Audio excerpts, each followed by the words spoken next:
unarmed man walking under a white flag is a war crime.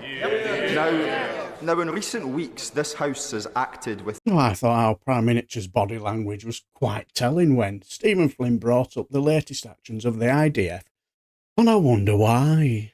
Mr. Speaker, last night, as Tory MPs were once again fighting amongst themselves, the public were sat at home watching John Irvine of ITV News report on footage from Gaza of an unarmed Palestinian man walking under a white flag, being shot and killed by the IDF.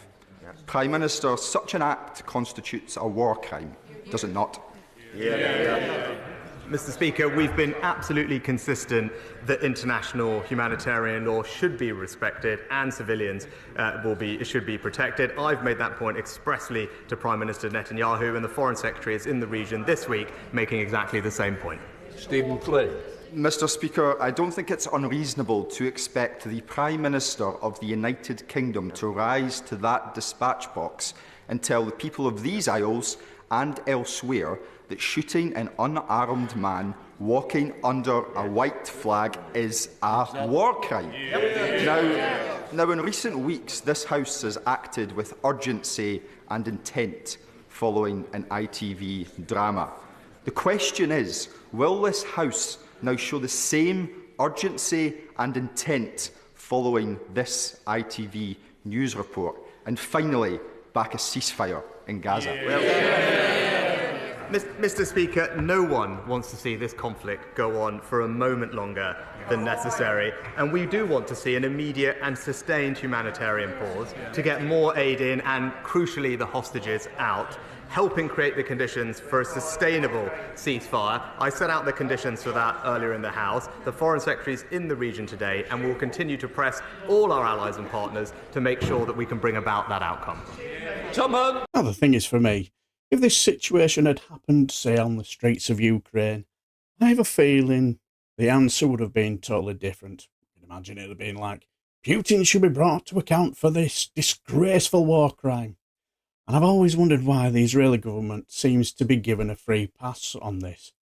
But during yesterday's PMQs, Labour's Tahir Ali asked a very interesting question, and our teacher shortcake's reply was really interesting. Mr. Speaker, recently released documents reveal that the Foreign Office had serious concerns about Israel's compliance with international humanitarian law and its ongoing assault on Gaza. This assessment was hidden from Parliament, whilst the Prime Minister boldly stated his confidence in Israel's respect for international law. Since then, the scale of Israel's war crimes in Gaza have been revealed to the world thanks to South Africa's case to the ICJ. Therefore, is it now not the time for the Prime Minister to admit that he has the blood of thousands of innocent people on his hands, and for him to commit to demanding an immediate ceasefire and an ending of UK's arms trade with Israel? Mr. Speaker, that's the face of the changed Labour Party.